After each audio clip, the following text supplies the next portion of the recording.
Your Majesty at your service. Welcome to Fair Queen Talks. Thank you for tuning in to another episode of my podcast, She Did That. When you watch a documentary twice in the space of a week, you know it's good.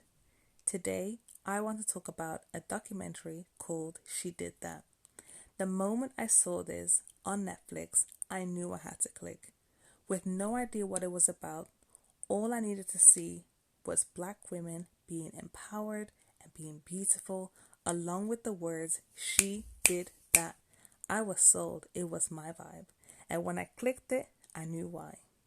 She Did That is an uplifting documentary that explores the passionate pursuits of black women and their entrepreneurship journeys. Executive produced by Renae Bluitt, this documentary offers an intimate peek inside the truths, trials, and triumphs of beloved entrepreneurs who continuously raise the glass ceiling for future generations. Like I said earlier, I watched this twice. The first time I watched it, it was plain out of reaction. I just sat down, grabbed my popcorn, and watched and listened. As soon as I finished the program, I knew I had to sit down again at a later date and write notes because I had so much to learn and just take in. Before I give you my takeaways of the program, I need to give you the following facts. There are approximately 1.9 million black women-owned firms that employ over 376,000 staffers and generate $51.4 billion in total revenues. What drives black women to turn their obstacles into opportunities and passions into profit? She Did That. The documentary seeks to answer this question with the goal of inspiring the next generation of change agents. And let me tell you, I am and felt inspired when watching this. The question is, what drives black women to turn their obstacles into opportunities and passions into profits? The obstacles that are relatable to black women all around the world are two things: sexism and racism. These two forms of discrimination and prejudice can really set people back, but it can also fuel their passions and ultimately create opportunities for them.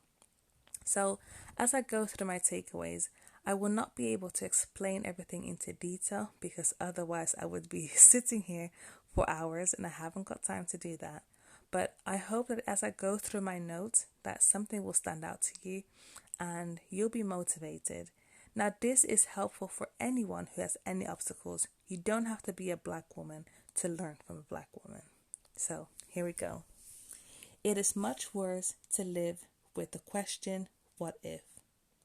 You need to have an attitude of, I can do that too. Find a gap in the market. Question yourself, how have I been underserved by the economy?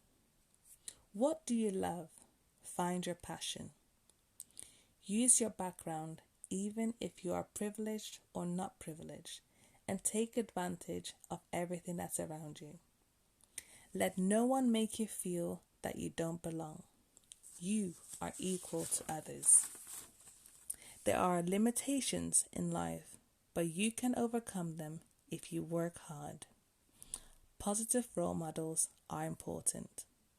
A queen is not afraid to fail. Side hustles can become your full-time hustle. What is it that you finesse when you are really, really broke? This could be a good business idea. Having fear is fine. The attitude of this has to work or you'll be broke can create a hunger and a passion for your next project. For the business to give you 100%, you will need to give it 100%. Finding balance is healthy, but can also be a setback to your business. Take your gifts seriously. Make a positive difference. You may encounter defeats, but you must not be defeated. Every dream starts with a dreamer. Organic growth is important because you sometimes won't be able to get loans. Profits need to be reinvested. Funding may be hard, but by pooling money and taking your savings, you may find success.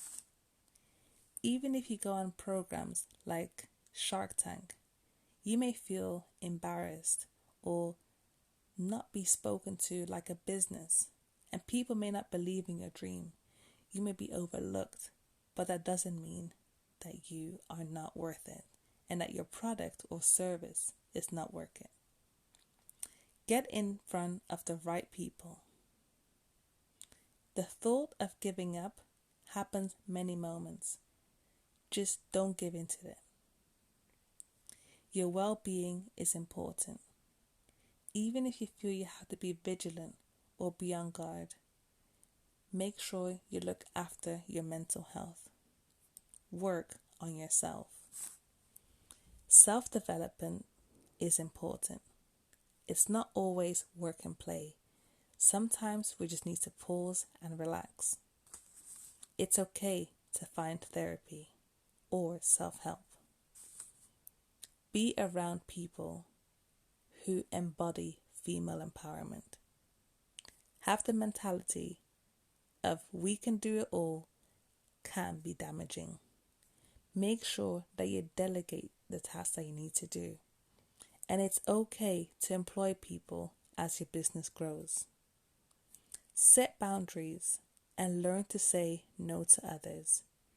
And if you can't say no to others, say yes to yourself. What's important now? We can't do everything all the time. What's important now? What's the task at hand?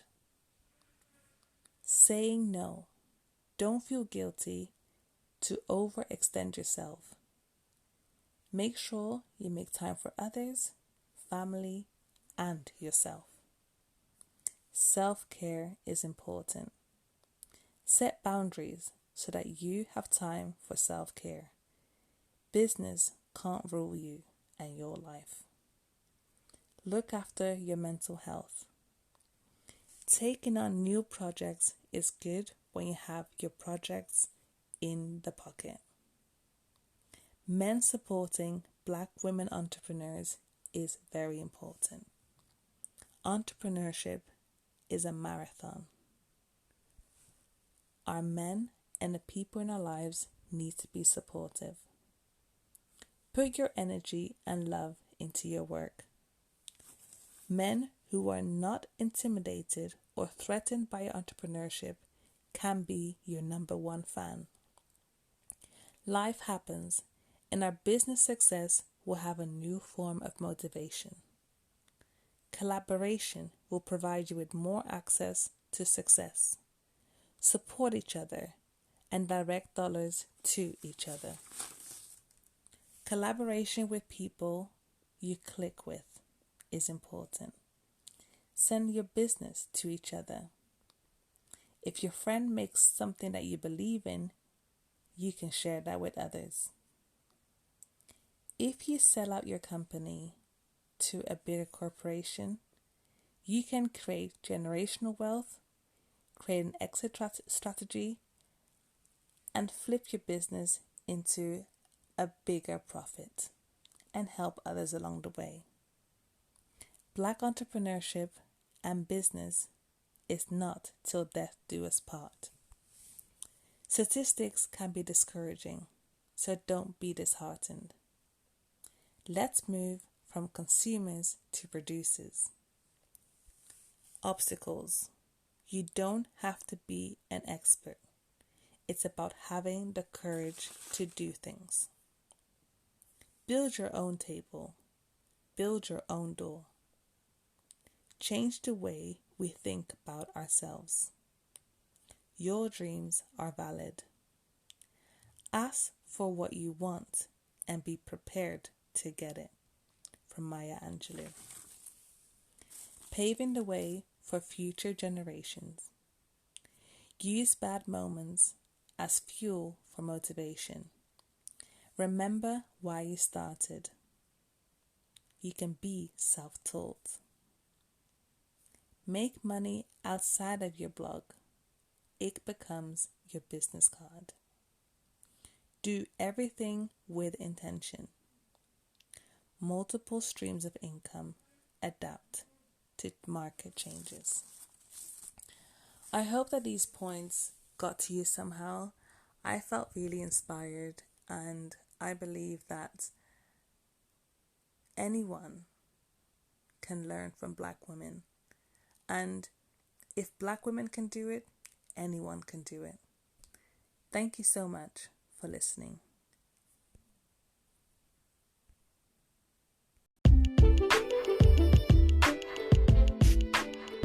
At the end of each episode, I address the queendom. In the words of Renae Bluitt, the creator and executive producer of She Did That. Dear Black women, you are sisters, daughters, mothers, nurturers, trusted confidants, and teachers. I'm infinitely proud of you and everything God is doing through you in this world. As the brightest stars in the universe, you are taking your light and creating the change our society so desperately needs. I will continue to be one of your loudest cheerleaders, greatest advocates, and the woman that is constantly telling the world she did that. Love always, Renae. Thank you so much for listening to Fair Queen Talks. See you next time.